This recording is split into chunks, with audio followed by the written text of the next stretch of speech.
Peuple congolais, mesdames, mesdemoiselles et messieurs, congolaises et congolais. Nakanisi na bitumba otoza nango na voisin na biso ya Est Rwanda. Tosili ko perdre batu ebele. Batu ebele basili ko kufa. Papa, mama, bana, ba innocent, ba mikolo, ba koko. Esali biso pasi mingi. Biso pe bana ya ba soda.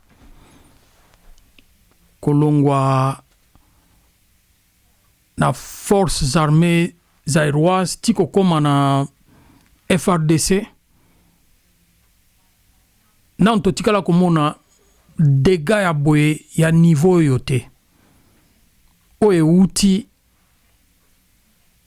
na bato bakamba kimboka liboso na façon bateki mboka na prix otoza kofuta lelo.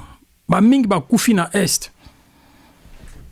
Depuis l'année passée, tout le monde qui na janvier, qui na mars, tant to bungisi Goma, to bungisi Bukavu, nandenge minge kolanda. Ezali fruit ya trahison makasi. O to perdre batu bele koleka. Ezo sala pasi na motema. Basusu baza na Congo, basusu baza na Libanda. Tokoki kondima te situation oye continuer. Mais ba mingi baza kozwa misolo pona koteka mboka. Toyebite soki batie mitu na bango wapi. Koteka mboka pona misolo amike mike. Yango tokomeka penza kozonga na conscience na biso ya kotala ke ba faux politiciens, ba homme d'affaires o bandimi ko utiliser politique lokola moyen pona bango kosala mbongo. Ko sacrifier ba vie ya ba Congolais. Na Kinshasa ndenge tozalaka wana ba mingi tozala ba parents na biso kuna, papa, mama, bandeko basi, bandeko mibali, ba koko. Tokoko ndima te eteni ya bato. Moi groupe ya bato, moi koteri ya bato. E koma na ko kanga bato nyonso lokola ba otage na bango. Po kaka bango basala misolo. Lokola moto a Est, Polo andimi ko pesa bango misolo. Po bango bayeba na kotumisa mboka, bango bayeba na koteka mboka. Lokola balingi bonsomi ya mboka na biso, tokoki kondima makambo wana te. Donc, koloba boye, journée na bango ya ville morte balobaki wana koki kosalama te. Toko kondima yango te. Papa, mama, bilenge, bakoko. Kende na musala na ondenge esengeli. Sala mosala na ondenge osalaka mikolo nyonso. Eza na effet ata moko te. Bango basili kozwa misolo kuna pona kobebisa mitu ya bandeko na biso misuso bayebaka makambo malamu te. Kasi soki okutani na l'État etali yo. Po l'État oyo toza na ye aza reconnu même internationalement. Mokili mobimbe yebi yango. Donc osala erreur te okende komitia na molongo ya ba M23.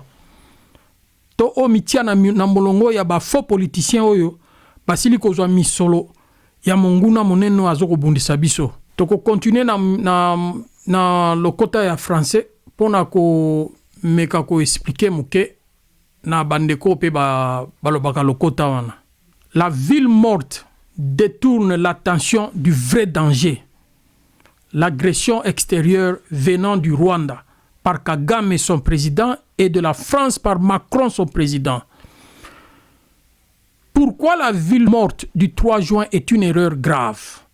En tant que citoyens responsables et soucieux de l'avenir de notre pays, nous devons le dire clairement. La journée morte annoncée pour le 3 juin n'est pas une action patriotique. C'est une distraction dangereuse au moment où la nation fait face à une agression extérieure qui menace notre souveraineté. Qu'est-ce que la priorité nationale aujourd'hui? C'est la défense du pays. Alors que nos forces armées se battent sur plusieurs fronts contre un agresseur voisin, alors que des milliers de familles sont déplacées, alors que la communauté internationale reconnaît la gravité de la situation, appeler à paralyser Kinshasa revient à détourner l'attention du véritable combat. Une ville morte ne protège personne. Elle ne libère aucun territoire, elle ne renforce pas nos soldats. Elle affaiblit seulement notre cohésion nationale. Plusieurs sources politiques, sécuritaires et médiatiques affirment que certains acteurs de l'opposition, de la fausse opposition, ont reçu de l'argent pour provoquer une crise artificielle à Kinshasa, au moment même où le pays est attaqué. On cherche à détourner l'opinion de l'agression extérieure. On veut créer un chaos interne pour affaiblir l'État. On tente de diviser les Congolais au profit d'intérêts étrangers. Aucun citoyen responsable ne peut cautionner cela. Une journée morte signifie quoi? C'est une perte de revenus pour les ménages, c'est la paralysie des marchés, l'insécurité accrue dans certains quartiers, la perturbation des services essentiels. Ce sont les citoyens ordinaires qui payent le prix. Jamais ces politiciens qui se cachent et qui lancent des mots d'ordre depuis leur bureau cachés. Le pays actuellement avance avec des institutions légitimes. Que l'on soit d'accord ou non avec le gouvernement, les institutions en place sont légitimes, reconnues nationalement et internationalement. Elles ont la responsabilité de défendre le pays, de stabiliser l'économie et de protéger la population. Dans un moment de crise nationale, la sagesse exige l'unité, pas la manipulation comme ils le font. Nous appelons les citoyens à ne pas suivre cette initiative dangereuse. La vraie force d'un peuple, ce n'est pas de se laisser entraîner dans des actions qui affaiblissent la nation. La vraie force est de rester debout, solidaire, vigilant et tourné vers l'essentiel, la défense du Congo.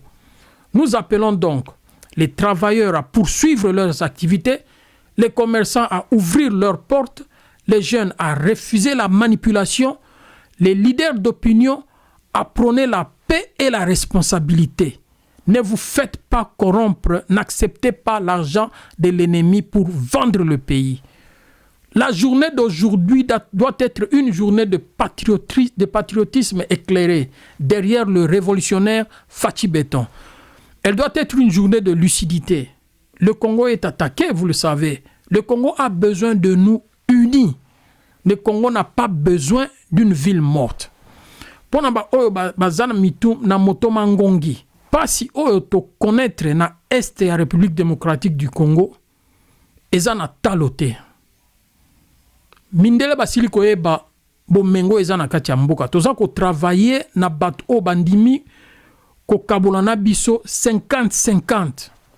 Dona ndenge tolobaki. Kasi ba o bazo kene na sima ya porte na nzela ya bitumba na nzela ya moyibi. Tokoki kondima mbongo na bango te pona koteka engumba na biso. Vraiment tozala uni toyokana tozala na kobanga l'État mboka ezali kotonga malamu. Bozo mona ba rocade, ba école, ba hôpitaux, ba aéroport, ba nzela. Vraiment président na biso Fachi Beton aza kobongisa nyonso po congolais nyonso aya ko sepela. Ezala ka pasi ne bandeli kasi tango makambo komi kofungwama moto nyonso ko sepela. En tout cas, na pesi bino merci mingi pona ko continuer journée na bino comme il faut na jouro ya lelo le 3 juin. Merci.